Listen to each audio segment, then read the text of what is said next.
Well, I guess since the last time we talked, I went out. I had to on hit the road on Wednesday to Kearney, Nebraska, for the Big Red Blitz tour, where they had all the Nebraska personnel, all the coaching staffs for every sport, basically out covering the state. And we went to Kearney, Nebraska, about a 2 hour drive west out on I-80 to see Scott Frost. And we got some personal time there with Coach Frost, and we learned a lot.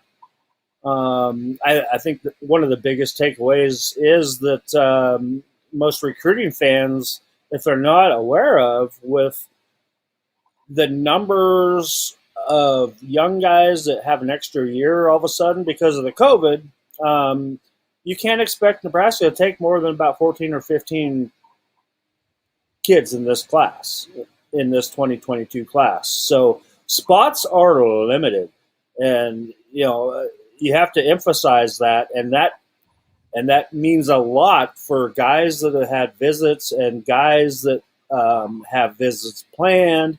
When you only have maybe one spot at your position that they're taking. So I think obviously after the weekend with the recent commits, that those guys know that, and they pulled the trigger when they did, because somebody else might take that spot right away.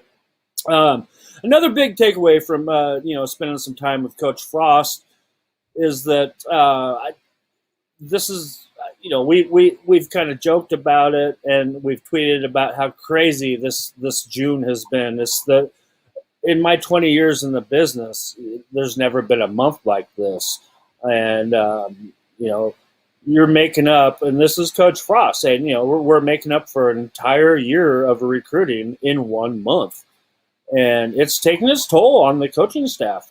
Every Friday, they've had 80 individual workouts now that go on every Friday, and then host camps and all of that. So, the coaching staff needs to get a break here soon, which they will, and, kind of recharge those batteries, maybe, take their wives on a little vacation or something, just step away from football for a little bit.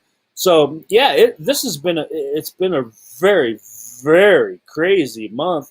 And when I say it, and I don't want recruiting fans to kind of cringe when I say they're only going to take 14 in this class.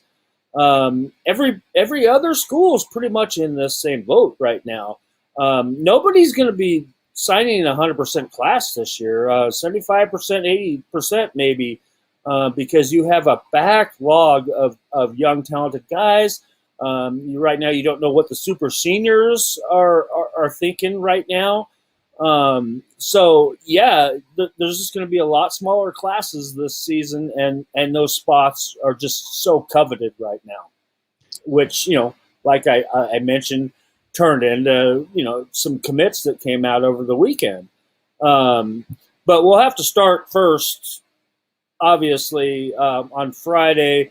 It was such a huge official visit weekend in Lincoln.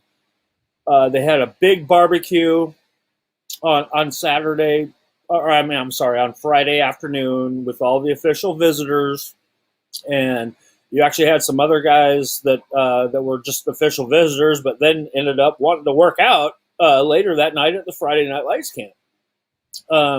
So we got a chance to get our eyeballs on a lot of good-looking young talent. But when you talk about that Friday Night Lights camp, it starts and it ends with 2024 quarterback Dylan Raiola, the performance that he put on. And if, big-time Husker, long-time Husker fans will remember the name Raiola. His dad was an All-American center, Dominic Raiola, for the Huskers. Played a long time in the NFL. And Dylan came into Lincoln this weekend to check things out, already with an offer from Georgia and an offer from Washington State in his back pocket. And he put on the most phenomenal show that I have ever witnessed in 20 years in this business, of a young kid of that age with the kind of arm strength and the kind of accuracy that he put on. And if people want to, people go to a Husker Online video right here on YouTube. Go to our YouTube channel and check that out. He has got a cannon. I mean, oh my God! And he's got a Patrick Mahomes haircut to go along with it. So that got a lot of people excited. And we caught up with him afterwards, and obviously he's a Husker legacy, and he was blown away.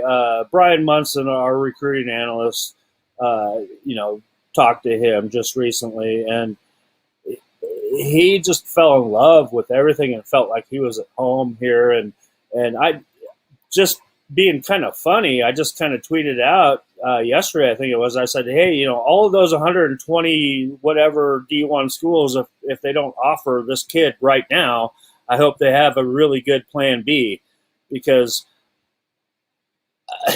he's amazing. You got to check him out for yourself. So I mean, he stole the show there on a Friday Night Lights camp. A couple of notable other, Nebraska 2023 tight end commit Benjamin Brommer was also there and looked the part. They had, it was kind of funny because most of the fans were all out in the stadium, but in the Hawk Center they had Raiola throwing balls to their elite group of wide receivers that they didn't have out there in front of everybody else in the stadium. And, Ben Brommer was one of those guys that is going to be an elite tight end already, that you can see that. And we have plenty of video of him also on our YouTube channel. And then another 2024 kid, Davion Hall, a Bellevue West kid, which we know, Xavier Betts, a school and one of the top programs right now here in the state. He had a nice showing as well, and my God, every time I see him, he's bigger and bigger. He now looks like a specimen, and he might end up being Xavier Betts size by the time he's all said and done here. So that it was a very interesting night. And then we had to turn around on Saturday morning, and the Adidas Pipeline Camp was here, the annual Adidas Pipeline Camp, which made its second stop here. Obviously, 2019 was the first one, and then there was a little hiccup there in 2020 where we didn't get to host that. But that was also great to see, and you see them during that camp inside Memorial Stadium. They were marching out the new commits in their Nebraska jerseys and uniforms and their whole gear. And we saw Jake Applegate there, who's a local Southeast high school player here. He was up there throwing the bones, getting his picture taken, and yeah, I mean that was cool. And take away from that, there was a big offensive center there that looked really, really good, from Erie, Colorado, who has a Nebraska offer. What's his name? I got it right here.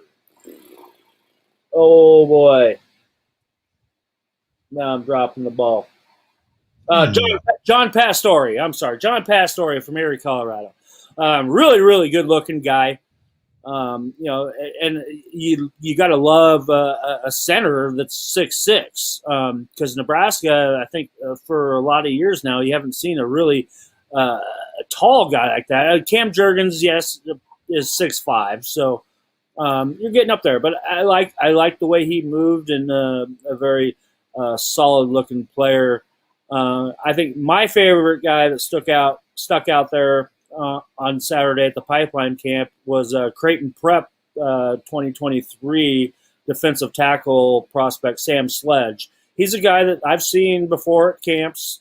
I've seen him play in person, but he just looked like the most polished guy out there, period. And the Nebraska coaching staff took a lot of interest in him, and I'm going to go out here right now and predict that he ends up with an offer for next year's class because he worked really hard and really showed that he has all the moves.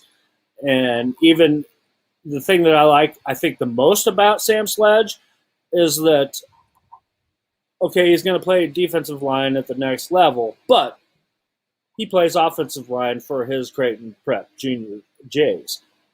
So he had enough reps there during O-line, D-line one-on-ones where he won every one of his reps that he jumped around on the other side and started taking reps as an offensive lineman just to help,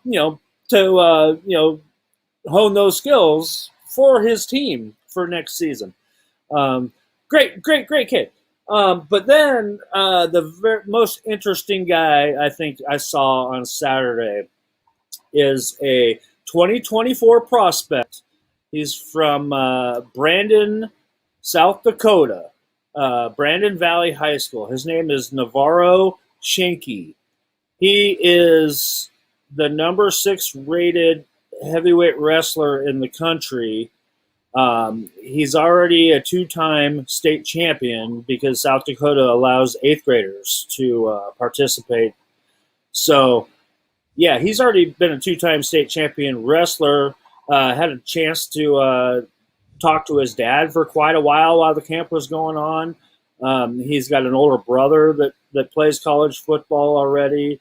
And you can tell that this kid, he's got some work to do laterally and with footwork and everything, but you can tell that this kid has got a future, and I wouldn't doubt at all that Nebraska is going to offer him. So, yeah, I mean, it's just been a huge weekend, and we haven't even mentioned the 3 commits we got out of the weekend, plus the Richard Torres commitment that we got early last week. But 4 commits in 1 week, pretty good. Like we said, probably only taking 14 in this class, and it's half full already with 7 right now.